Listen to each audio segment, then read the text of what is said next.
자, 기도 시리즈입니다. 창세기 속의 기도. 이제 이 밤은 요셉의 두 번째 기도. 오늘 말씀 제목은 따라서 하십니다. 고난 속에서 배우는 기도. 사랑하는 성도 여러분, 흔히 우리 그리스도인들은 기도를 어떻게 배우나요? 자, 여러분들은 어떻게 기도를 배우십니까? 아마 보편적으로 교회에 오셔서 기도를 배우실 거예요. 교회에서 가장 많이 하는 말이 따라서 하십시다. 기도합시다. 가장 많이 하는 말이 기도합시다입니다. 그래서 각종 기도 모임이 있고 특별히 예배 때마다 기도의 시간이 있습니다. 그런가 하면 또 교회 안에서 기도의 사람들을 통하여 기도를 배우기도 하죠. 교회 안에는 신실하게 기도하는 분들이 계십니다. 그런 분들이 속장일 수도 있고 또 권사님들일 수도 있고, 사실 우리 기독교 역사를 보면 권사님들은 다 기도의 사람들이었어요. 지금은 어떨지는 잘 모르겠어요. 근데 옛날에는 권사님 그러면 항상 기도의 자리에 계셨습니다. 어쨌든 신앙의 선배들로부터 기도를 배우기도 하고요. 그런가 하면 또 모태신앙들은 부모를 통하여 기도를 배우기도 합니다. 그러나 기도를 가장 절실하게 배우는 방법이 있다면 아마 고난을 통해서 기도를 배우지 않을까요?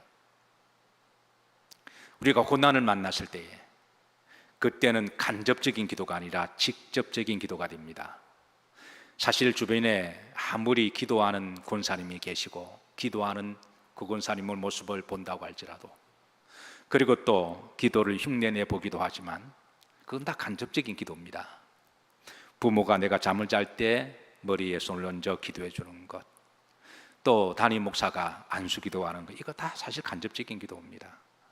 은혜가 되고 좋기는 하지만 사실 내 영혼 깊은 곳에 배부까지 들어오지 못하죠. 그런데 고난 속에 우리가 절박하게 기도할 때 그 기도는 직접적인 기도가 됩니다. 나와 하나님과의 기도가 되는 거죠. 그래서 하나님은 때로는 우리를 기도의 사람으로 만드시기 위해서 고난을 통하여 기도를 배우게 하십니다. 자, 여러분들에게 묻습니다. 여러분 기도 잘하시기를 원하시나요? 대답을 안 하시나요? 기도를 잘하시는 분들 보면 참 나도 저렇게 기도하고 싶다. 우리가 기도를 잘한다라고 하는 것은 어떤 문법적으로 또 수사학적으로 미학적으로 적어서 문학적으로 하는 그런 기도를 말하는 것 아니죠. 가장 잘하는 기도는 하나님이 들으시는 기도입니다. 떠듬떠듬 거려도 하나님이 들으시는 기도죠. 시적으로 문학적으로 문법적으로 아름다운 수사어구를 통하여 그런 구슬 같은 그런 기도보다는 하더라도 하나님이 들으시는 기도, 하더라도 하나님이 들으시는 기도, 하나님 한마디에 하나님이 들으시는 기도. 기도를 받으시는 분은 하나님이시죠. 사람에게 듣기 위해서 기도한다면 그건 외식하는 기도니까 기도의 본질은 일단 기도의 대상은 하나님이십니다. 그리고 나의 기도를 받으시면 하나님이시라면 가장 잘하는 기도는 하나님이 받으시는 기도죠. 여러분 그런 기도 하기를 원하세요? 역설적으로 그런 기도는 고난을 통해서 배웁니다. 고난을 통해서 우리 기도는 더 깊어지고, 고난을 통해서 우리 기도는 더 절박해지고, 고난을 통해서 우리는 하나님께 한 발 더 가까이 나아가요. 그래서 하나님은 때로는 하나님의 사람들을 기도의 사람으로 만들기 위해서 때로는 고난을 허용하기도 하십니다. 요셉은 기도를 어떻게 배웠을까요? 그의 절박한 기도는 그의 고난을 통해서 배웠는데요. 요셉의 인생을 보면 요셉이 어떤 고난을 당했는지 오늘 좀 몇 가지 말씀을 나누도록 합니다. 첫 번째 18절에 보시면 죽음의 구덩이에서 그런 기도를 배워요. 18절 말씀 다 같이 합독하십니다. 요셉이 그들에게 가까이 오기 전에 그들이 요셉을 멀리서 보고 죽이기를 꾀하여. 그들은 요셉의 형제들이었죠. 여러분 형제라도 영이 다르면 다른 거예요. 형제를 사랑하고 형제 우에 있는 것은 우리 그리스도인들이 해야 될 일이지만, 그러나 믿음이 다르고 영이 다르면 영을 섞어서는 안 됩니다. 영적으로 잘 분별하고 하라는 것이죠. 형제를 미워하거나 거리를 두라는 게 아닙니다. 영이 다르면 형제와 부모, 부부라고 할지라도 그건 다른 거예요. 그래서 그런 분별을 해야 된다는 거예요. 그래서 가장 좋은 축복은 부부끼리 영성이 맞는 것, 믿음이 맞는 것, 마음이 맞는 것, 이거는 축복입니다. 이걸 귀하게 여기셔야 돼요. 그 형들이 요셉을 죽이려고 그렇게 작정을 했습니다. 20절에 보시면 합독합니다. 자, 그를 죽여 한 구덩이에 던지고 그랬습니다. 죽이기 위해서 구덩이에 던집니다. 자, 당시 이스라엘 땅에는 구덩이가 많았습니다. 지형적으로도 움푹 패인 곳이 많고, 그리고 또 물을 받아두기 위해서 또 웅덩이를 인위적으로 만들어 두기도 하고, 또 그런가 하면 사나운 짐승을 잡기 위해서 웅덩이를 파서 함정을 두어서 구덩이를 많이 두었기 때문에 당시에 구덩이가 많은 것은 그들의 일상적인 그런 지형의 그런 문화기도 해요. 그래서 그 구덩이에 집어넣자 그랬는데요, 흥미로운 것은 이 웅덩이를 히브리 말로 보르라는 말입니다. 이 보르라는 말은 웅덩이라는 말도 되지만 감옥이라는 말로도 번역이 되고요, 그리고 또 무덤이라는 말로도 사용하기도 합니다. 이는 웅덩이가 깊어서 한번 빠지면 스스로 나을 수가 없는 곳이기 때문이기도 하고, 때로는 그 웅덩이 밑에 짐승을 잡기 위해서 어떤 대창 같은 거를 꽂아두기 때문에 거기에 빠졌다가 아주 이렇게 선열이 낭자하게 그렇게 죽어가기도 하고, 또 웅덩이에 빠지면 거기에 또 이제 먹을 것이 없으니까 또 자연스럽게 죽기도 합니다. 그래서 웅덩이를 무덤, 또 감옥이라고도 그러는데요, 요셉이 이 웅덩이에 빠졌습니다. 요셉은 이 감옥 같은 웅덩이에, 무덤 같은 지옥에서 그가 할 수 있는 일은 유일하게 뭐가 있을까요? 바로 기도였습니다. 그가 할 수 있는 일은 아무것도 없었습니다. 형들에게 도움을 구해도 형들은 죽이기로 작정했으니까, 그러니까 하나님은 요셉에게 그 웅덩이에 홀로 있게 하신 것은 요셉에게 기도하라고 하는 것이죠. 그런데 이럴 때 기도는 그냥 기도가 아니라 따라서 하십니다. 절박한 기도, 목숨을 건 기도였어요. 요셉은 이제 그때부터 기도를 배우기 시작합니다. 역설적이죠? 여러분, 다시 한번 묻습니다. 기도 잘하기를 원하세요? 또 대답을 안 하시네. 시냇물이 돌이 없으면 어떻게 노래를 부를까요? 사람들은 인생이 아름다운 노래를 부르기를 원합니다. 그러나 고난이 없다면 어떻게 그 사람 인격과 영성 깊은 그런 믿음이 어디서 나올까요? 자, 두 번째입니다. 그는 애굽으로 종으로 노예로 팔려가는 여정에서 기도를 배웁니다. 28절입니다. 합독합니다. 그때 미디안 사람 상인들이 지나가고 있는지라 형들이 요셉을 구덩이에서 끌어올리고 은 20에 그를 이스마엘 사람들에게 팔림에 그 상인들이 요셉을 데리고 애굽으로 갔더라 그랬습니다. 자, 요셉이 웅덩이에 갇힌 장소가 지형적으로 더단이라고 하는 곳입니다. 그리고 이제 애굽으로 가는 그 길까지는 한 250km가 돼요. 이 가는 길은 평지도 있지만 산도 있고, 특별히 이제 네게브 사막을 또 통과를 해야 되는데요, 요셉은 얼마 전까지만 하더라도 아버지 야곱에게 가장 사랑받는 그런 아들이었어요. 그런데 하루아침에 구덩이에 던져져서 이제 죽을 신세가 되었습니다. 죽는 줄 알았는데 노예로 팔려가죠. 당시 노예를 데려가는 방식은 두 손을 묶기도 하고 또 착구를 채우기도 합니다. 왜냐하면 노예들은 도망을 잘 가니까. 은 얼마에 주고 샀다고요? 이 상인들이 은 20에 주고 산 거니까 그건 지금으로 말하면 큰 이제 노예값을 지불한 거죠. 상인들은 돈을 벌려고 돈을 낸 사람들이기 때문에, 그래서 그냥 데려가는 게 아니라 손발을 묶고 그리고 이제 끌려가는데요, 우리가 걸어가도 힘든 길이고 사막길은 우리가 등산을 하게 되면 조금만 가다 보면 헥헥거리기도 하고요. 이게 참 재미있는 거는 감리교 신학대학 다닐 때에 그 학교 교정 입구에서 그 이제 강의실까지 가는 길이 한 200m 정도가 되었어요. 그게 경사도가 한 30도 정도가 되는 경사도가 있었습니다.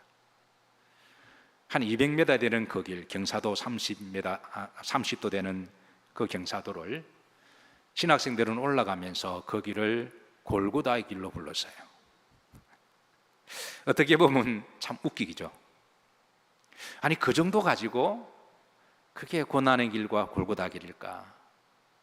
농담 반 진담 반으로 그렇게 학생들이 올라가면서 헥헥거렸는데, 이제 주일 1, 2, 3부 예배 때 우리 지하실에서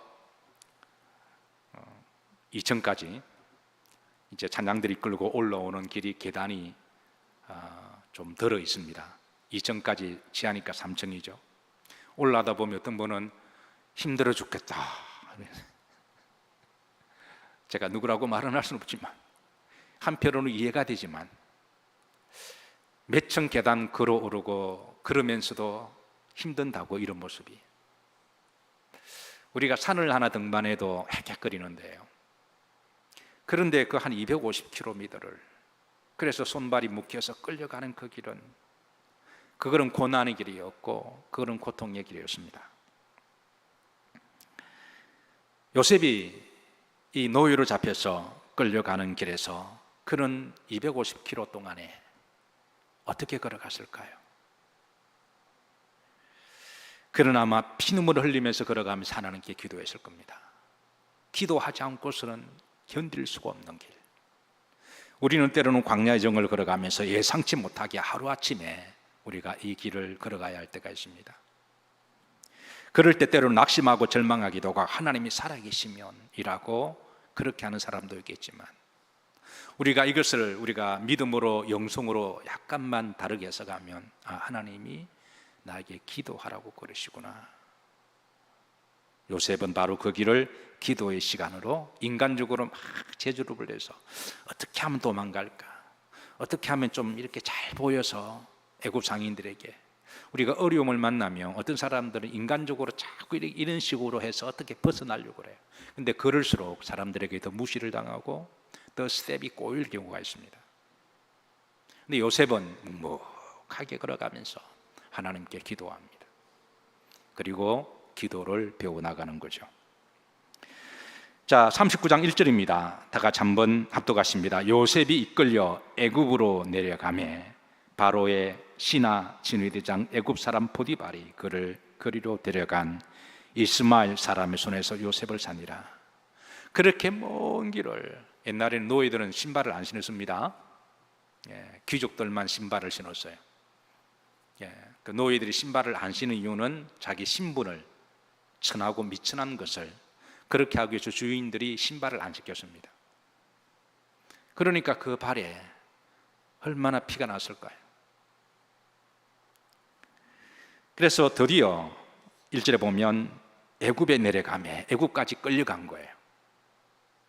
그리고 이제 소위 애굽에서 큰 마켓이 있었는데, 당시에 제일 큰 마켓이 노예 마켓이었어요.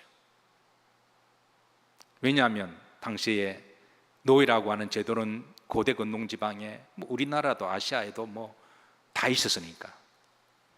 그리고 가장 손쉽게 떼돈 버는 게 노예 시장이었으니까. 고대는 노예가 참 많았습니다. 일반 서민들보다도 노예가 훨씬 많았는데요. 로마 제국 때 로마 시민권, 로마의 로마의 사람들이 한 2억 된다 그랬죠. 그 가운데 90%가 노예라 그랬으니까 얼마나 노예가 많았어요. 불과 100년 전만 하더라도 우리나라가 양반 상놈 따졌을 때에, 불과 얼마 전에도 우리나라에도 그런 백정, 천민, 노예가 많았어요. 고대는 노예가 갈수록 많아졌는데, 그 제도적으로, 구조적으로 그럴 수밖에 없었죠. 왜냐하면 부모가 노예면 자식들은 태어날 때부터 노예가 되는 거죠. 두 번째는 채무의 빚을 갚지 못하는 사람은 노예가 됩니다. 살다 보면 돈을 빌리기도 하고, 받지 못하면 그냥 노예가 되는 거고, 세 번째는 해적이나 산적이나 광적에게 팔리거나 납치를 당하면 또 노예가 돼요. 지금 요셉 같은 경우도 그런 거죠. 네 번째는 전쟁이 지면 그 백성들은 싸그리 다 노예가 됩니다. 그러니까 노예가 얼마나 많을까요? 그리고 노예 마켓이 엄청 또 떼돈 버는 일이고 잘 되는 일이었습니다. 우리가 이제 유럽을 이야기할 때 유럽의 흑역사 중에 일부 사람들은 유럽에 대해서 노예 시장을 했던 극악무도한 사람이라고 대놓고 비판하는 사람들이 있어요. 유럽의 기독교의 역사도 있기는 하지만 일부에서는 어떻게 하나님 믿는 사람이 노예를 제도적으로 둘 수가 있느냐, 그거는 옛날부터 있었습니다.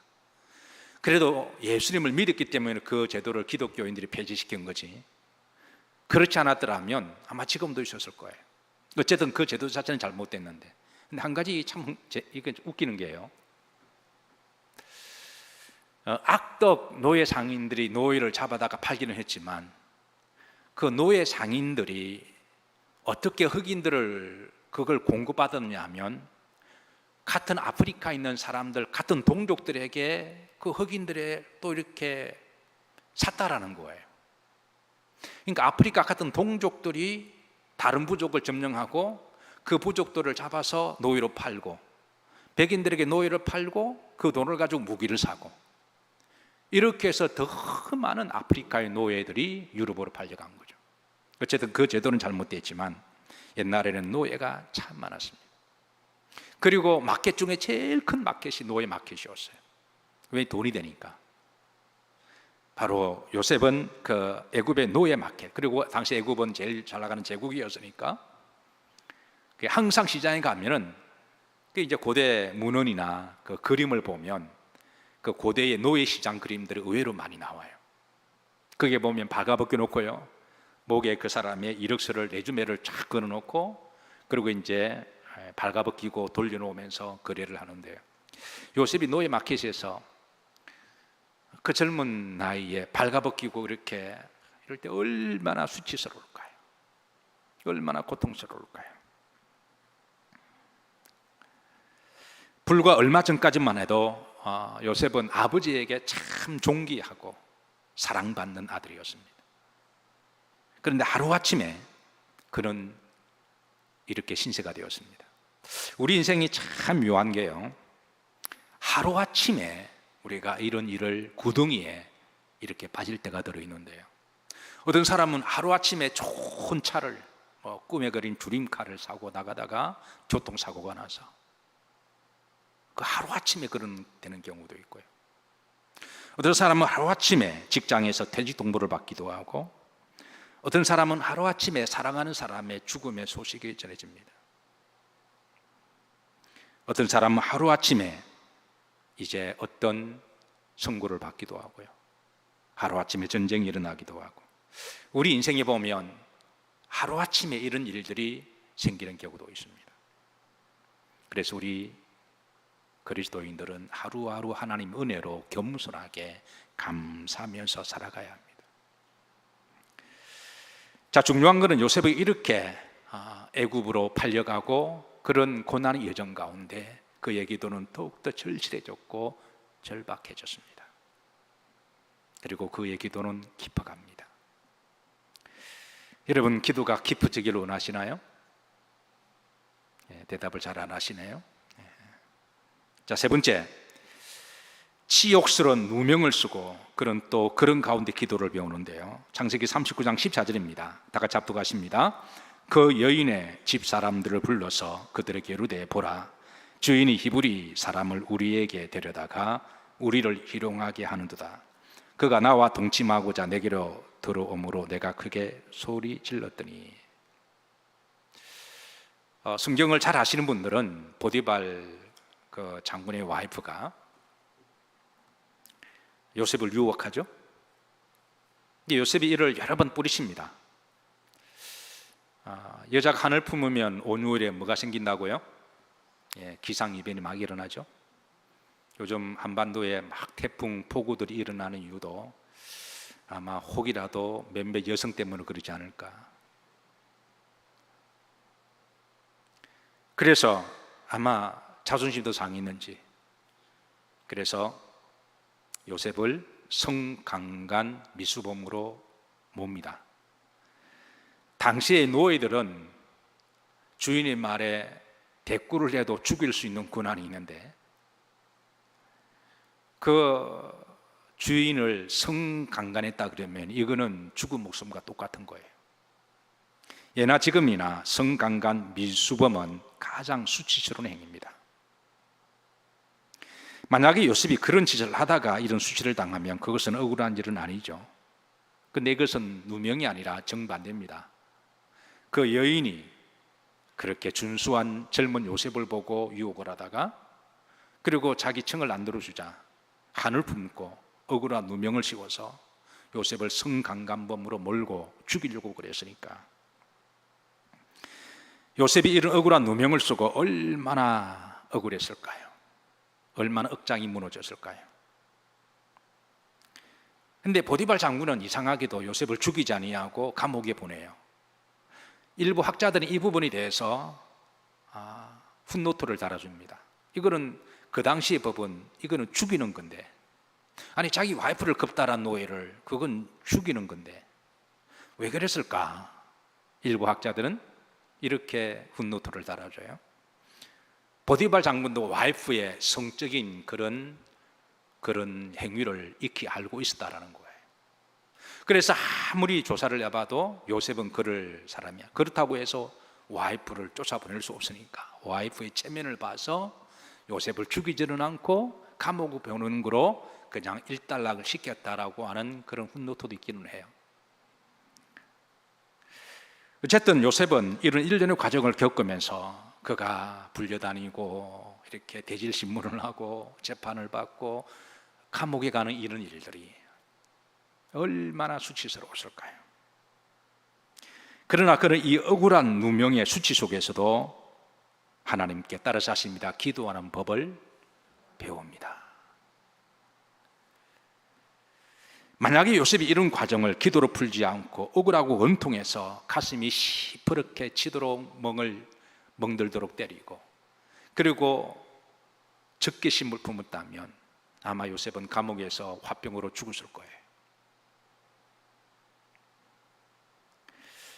그가 이 억울한 누명 속에서 그는 견딜 수 있었던 것은 기도의 힘이었습니다. 우리가 살아가다 보면 정말 억울한 일을 당할 때가 있어요. 특히 현대인들은 자존심이 세고 그리고 너무 사랑만 받고 살아다 보니까 남에게 조그마한 말 한마디 내가 억울한 일을 당한다 그러면 여기를 견디지 못하는 그런 사람이 있을까요? 없을까요? 조금 자존심 상한다고 그냥 다 뒤집어 놓고 그런 사람 여러분 주변에 있습니까? 없습니까? 우리가 때로는 이런 억울한 일을 당해도 우리는 기도하는 법을 통하여 이를 기도로 우리가 이겨야 될 줄로 믿으시기를 주의 이름으로 축복합니다. 네 번째, 감옥에서 기도를 배웁니다. 20절입니다. 합독합니다. 이에 요셉의 주인이 그를 잡아 옥에 가두니 그 옥은 왕의 죄수를 가두는 곳. 이 왕의 죄수, 이걸 한 번 들어가면 이거 못 들어오는 그런 감옥을 말하는 거죠. 흔히 감옥은 희망이 없는 곳을 상징합니다. 그리고 옛날에 감옥에는 사람을 죽도록 때렸습니다. 북한의 감옥이 한 번 들어가면 못 나온다고 그러죠. 나와도 그 죽어서 나와야 된다는 곳이라 그러더군요. 얼마나 때리는지. 요셉이 감옥에서 무시를 당하고 그리고 얻어터지고 억울하고 누명을 쓰고 얼마나 억울했을까요? 판사가 법정에서 가장 많이 듣는 말이 억울합니다라는 말이래요. 그런데 정말 억울한 일을 당한 사람도 있고 어떤 사람은 죄를 지었음에도 불구하고 변명으로 원통하고 분함을 삭히지 못해서 억울하다. 내가 잘못했지만 그래도 그게 억울하다라는 거예요. 어떤 사람은 우리나라가 억울한 사람들의 나라다라고 말하기도 하고, 이 말을 받은 어떤 사람은 억울하니까 대한민국이다라고 대받아치기도 했습니다.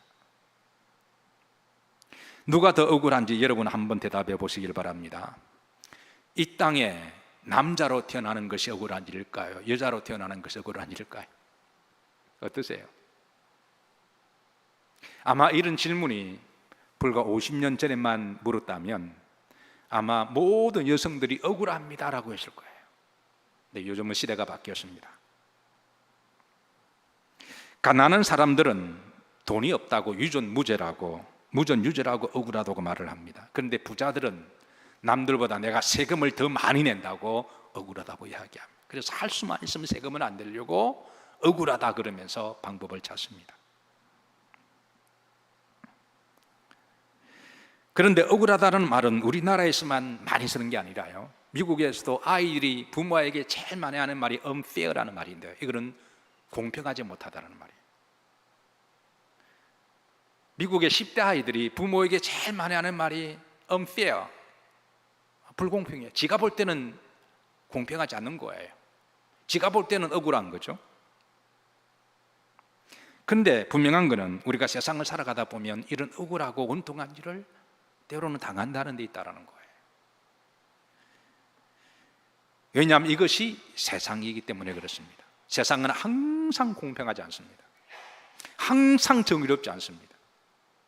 항상 상식과 합리적으로 돌아가지 않습니다. 그리고 어떤 경우는 항상 나에게만 공정한 게 아니라 나에게 불공정할 때도 있다는 거예요. 그래서 우리 그리스도인들은 이런 억울하고, 왜냐하면 이 세상 원죄 덩어리니까, 그 속에 워낙 죄 있는 죄성을 가진 사람들이 많다 보니까 이런 사람들이 얼마나 불법을 많이 만들어내고 얼마나 자기 이익에 따라 수를 많이 쓰는지, 우리 그리스도인들이 멍 때리고 살아가다 보면 이런 사람들에게 턱턱 걸려가지고요, 요셉이 이 억울한 일을 당하듯이 이런 일을 당할 수도 있다는 거예요. 근데 하나님은 요셉이 이런 일을 당할 때 한동안 그냥 하나님께서 그냥 지켜보십니다. 바로 해결해 주지 아니하고 하나님은 그냥 이 일을 그냥 허용하세요. 하나님이 구조적으로 이런 구조를 만드신 분은 아니지만, 이런 구도로 제도를 만드는 것은 그건 악한 영에 미혹된 탐욕적인 사람들이 그런 제도를 만들어가고 법을 악용하는 거지만, 하나님이 심판하시기 전까지 이걸 갖다가 어느 정도까지 허용을 하세요. 그러니까 그 허용하는 과정 가운데 때로는 우리 믿음의 사람들이 이렇게 억울한 일을 당하기도 하고 원통한 일을 당하기도 할 때에, 근데 하나님은 그때마다 바로 해결하지 아니하시고 어떤 경우는 그냥 어느 정도는 인터벌을 두신다라는 거예요. 왜 그럴까요? 하나님은 그 일을 통하여 우리에게 따라서 하신다, 기도하는 법을 배우게 하십니다. 그래서 요셉은 이런 과정을 통하여 하나님께 기도하는 법을 배웁니다. 그리고 그의 기도는 더 깊어지고, 그의 기도는 더 성숙하고, 그의 기도는 그의 삶을 바꿔놓고, 그의 기도는 그 인격을 바꾸고, 그의 기도는 그의 비전을 바꿔놓고, 그런 오직 하나님 영광을 위하여 살아가기로 결심을 합니다. 고난을 통해서 우리는 기도를 배우고, 기도를 통해서 우리는 하나님의 사람으로 되어간다고 하는 것이죠. 말씀을 정리합니다. 여러분, 기도 잘하길 원하시나요? 예. 다시 한번 묻습니다. 기도 잘하길 원하시나요? 그럼 기도 잘 안 할 거예요? 그러면 대답을 안 하네. 우리 모두에게 그런 영적인 영성이 있잖아요. 하나님 기도 잘하길 원합니다. 기도 잘하는 것은 여러분 하나님이 들으시는 기도입니다. 그런데 기도를 정말 잘하고 싶으면 우리가 광야 대학을 나와야 돼요. 고난을 통해서 우리의 기도는 간접적인 기도에서 직접적인 기도가 되고, 고난을 통해서 우리의 기도는 종교적인 기도가 아니라 살아있는 인격적인 영성의 기도가 됩니다. 그래서 하나님은 때로는 우리들에게 고난을 허용하십니다. 분명한 것은 간절한 기도 하나님이 들으세요. 절박한 기도 하나님이 유심히 들으십니다. 그리고 때가 되시면 하나님이 응답하십니다. 여러분, 요셉의 기도의 복이 여러분들에게 있으시기를 주의 이름으로 축복합니다.